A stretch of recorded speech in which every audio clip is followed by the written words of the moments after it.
bet you've built the perfect safe house. I mean, what's this even made of? Vibranium?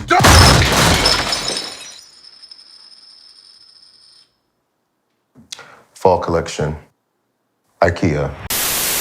Hello everyone, today we are starting a new series called Marvelyze, which is where I'm going to analyze the past couple MCU movies that have come out in the past year, along with some new entries that are going to be coming out soon too. With the new entries, I'll be doing a review alongside the analysis. I'll do this so I can share my thoughts about these movies out of 10, like I'll actually give them a score. Sometimes how I feel about the movie will kind of come out in the analysis. But today we are starting this series off with Eternals. I would have liked to have started it off with WandaVision, but I'm going to leave that for a later date.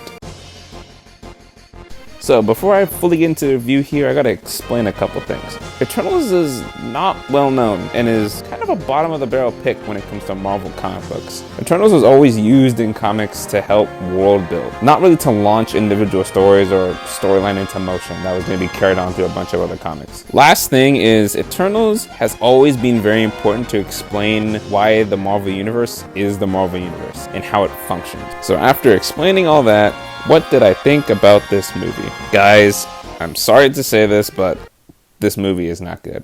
Guys, I'm honest, I tried to like it. I really tried, but this movie makes some errors that I just really could not overlook. So I promised myself I wouldn't take up the entire video roasting this movie into the ground. So I'll start off with the stuff that I actually like. These are some of the positives about this movie. The movie looked good. Like, the cinematography is on point, the CGI is on point, the action scenes are very fun to watch. How they show super speed in this film is really, really cool. Makari makes Quicksilver look like a toddler learning how to walk. So now that I've gotten past the positives about this movie out of the way, let's go on to the not so good stuff. First off, this movie is the second longest MCU movie, but it feels like the longest. This movie is 2 hours and 37 minutes long, but it feels like 3 hours. And the funny thing is, this movie needs to be 3 hours. My main complaint is, first, this movie is too short, and I never thought I'd see the day where I complain about a 2 hour and 37 minute movie being too short. Which leads me to my next point, is that this plot is too convoluted for its own sake. It tries to do too much. And to be fair, this movie has too much. This movie has 10 Eternals, and has given them all a narrative and a purpose for even being in the movie. And for the most part, especially in the beginning, these characters don't act like they're human. They feel more like robots. This movie also makes us try to believe that they love humans, but we only see them living among them barely. Not a lot. Like, not really a lot of the runtime is dedicated to see how they interact with humans that much. Also, as I keep talking, I feel like I'm starting to dislike this movie more, to the point where I feel like I'm adding on complaints the more this goes on. One of the things that definitely rubbed me the wrong way was the switch between past and present events. These scenes were there to give context to what's happening in the plot, but it's done in a very weird way. Every time they change the scene from past to present, it's because they're moving locations. And when they do this, it tries to show scenes to a movie that I quite honestly would have rather watched. Okay, imagine this. Imagine if they made an Eternals Part 1 and Eternals Part 2. And Eternals Part 1 was how they first got to know the humans and how they fell in love with humans and the psychological changes and mental breaks they had by having to witness human atrocities and not being able to stop them. It's kind of a major point within the movie about how they witness this stuff, and it kind of changes them and it traumatizes them in different ways. So imagine a whole movie dedicated to that. Sign me up, I definitely would have watched that. Okay, so far I've kind of listed a lot of errors this movie makes, but there are two errors that are the most unforgivable. Everything I've listed so far, you can try to convince me on. I'm open to the fact that my opinion on this movie changing over time. But these two errors for sure, I really don't see myself getting past anytime soon. The comic relief comes from two characters within the film. One is a main character within the film, and the other is a side character. The major error this movie makes is the fact that the side character's main point for being in the plot is the fact that they're the comic relief and they serve no other function, which is very lazy writing, because that means this character makes or breaks if he or she is not funny. And this is not Marvel's first time doing this. Like, usually they have like a character that's kind of devoted to comic relief, but usually they serve a function. Like, usually they have a quality about them that makes them very distinguishable. Like, no one else can do what they do. They add something to the plot. This movie just did it really badly because they don't really service the plot in any other form. And a lot of people will say, oh, he's there to interact with the Eternals, so it's kind of like the human connection of the events like unfolding, and so you kind of see it through the human perspective. But the problem is, he doesn't do that very often. He kind of just around to say lines that are funny, that the audience will find funny. And weren't those the point of the flashbacks? So we kind of see that how they relate with humans. They don't really need the human like point of view, because that's kind of what the Eternals are supposed to do. They supposedly been around them so long, so they kind of know how they'd react. They don't really need that for us. This is kind of just an audience thing. The other source of comic relief comes from one of the main characters and an Eternal named Kingo. So eventually, at the point where the movie is reaching its final battle, and Kingo is super conflicted to the point where it's either he fights his best friend or lets the world explode. And he just leaves. What? It feels so lazy and it feels so awkward, especially since we've been building a connection with this character throughout the whole film. But then he just leaves. I personally see both of these characters kind of being written really lazily, and I can't really look past it. It's going to be really hard for me to do so. Okay, so the last issue I have about this movie is not really a movie issue, but more of a comic book / Marvel movie issue. But as I explain it, it will make more sense. So at the end of the movie, Star Fox makes an appearance. No, not the Nintendo character. No, yeah, that guy. Shows up at the end of the film and is played by Harry Styles, who, by the way, when he appeared on the screen, all the women in my theater swooned. And the fact that Harry Styles, of all people, is playing this character is genius. Because Star Fox is a character whose powers revolve around people being like attracted to him. Not like really being attracted to him like he's just that attractive, but it's kind of like just being in his presence. They're kind of attracted to that. So Marvel got the most attractive male singer at the present time to play him. I thought this was the most funniest decision, the most smartest decision Marvel has made in a while. It's a really good meta joke. But the plot hole lies with the character's existence within the MCU. So the character is Thanos' brother in the comics and apparently in the MCU now, and he's also an Eternal. But therein lies the problem.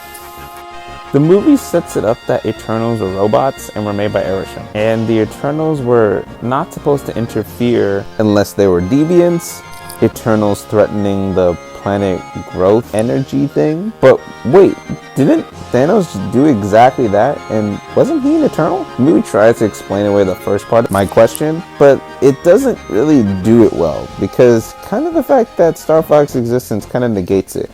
Because if he is an Eternal, then they should have fought him. So either Star Fox lied, which would be against the canon, or he's telling the truth, and now there's an Ant-Man sized plot hole bigger than the one Loki left. So now that I've talked about this movie at length, I will give this movie a 4.5 out of 10 at best. This movie does have a lot of errors, but there's some form of enjoyment. I think if I would have to see this movie again, I kind of have to turn off my brain for different sections. And I really only ever watch this movie again if I'm watching through all the Marvel movies all over again, just to like catch up on everything. Now, on to the analyzation. As much as I do give this movie grief, it does have the inkling of something more. Most of the Eternals have gone through trauma, but all different but for similar reasons. Trauma is a wound in the mind, and the only way to heal, or in a sense move forward, is to author a new meaning of the old painful memories. Each Eternal in their own way suffers from the trauma of living too long and seeing horrible things happen and not being able to do anything to control or stop those events from happening. And where most people find death a relief, they have to keep on living. Each character shows this in different aspects, the most prominent being Thena, Durig, and Sprite. Thena can be seen as probably the most prominent when it comes to trauma, since she herself is reliving all her memories of her past assignments. It is seen as a form of Eternal's PTSD, cutting her off from her people and her family. Durig is a very similar situation, where he can no longer stand by and watch humanity destroy itself. And since his power is literally being able to control people, he is faced with the just cause I can doesn't mean I should dilemma, where if someone has the power to do something, to do good, but is accomplished by evil means, is it right to try and do it? Deering thinks because of the trauma that he has suffered, if taking free will is the price for peace, it is well worth it. Sprite is a different situation. Sprite's trauma stems from the fact of not being able to live like everybody else does. To live a life that involves growing older, falling in love, and death itself, something that she has been denied. So as the narrative keeps progressing, we see these characters find the meaning within their trauma. But two other characters, primarily Icarus and Circe, are the flip side of this, where they had to go through traumatic events to find purpose, or in Icarus's case, keep it. Icarus and Circe are different sides of the same coin. Similar events, different reactions. Both characters witnessed the same traumatic things, but had a different understanding and a different reaction towards these events. And this is all shown through each's character. While Icarus went off, standing guard waiting for the deviants to show up so he could defeat them, Circe lived the life of an average human, lived among humans. Both characters could have made the decision of the other, but the reason they didn't is because of their values. Icarus has always valued the mission, the point of it all, the meaning of why he was created, the meaning why he was formed.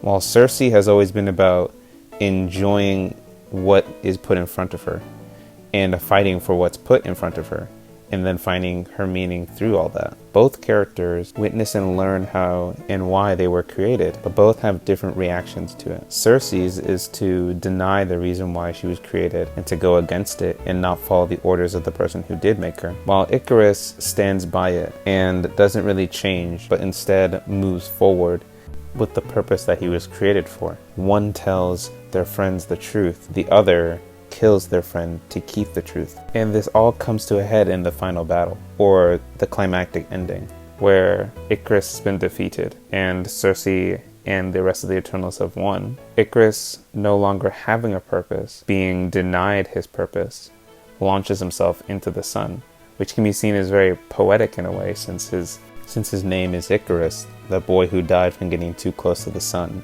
And Icarus throws himself into the sun because he realizes that living without a purpose is not living at all. And that is the resolve that each of the Eternals come away with. Yes, we may be Eternals, and we may live eternal, but that doesn't mean we truly lived. Now each Eternal is given the chance to live and to redefine themselves, to have their own meaning, to live eternal in their own way, or to something of that degree.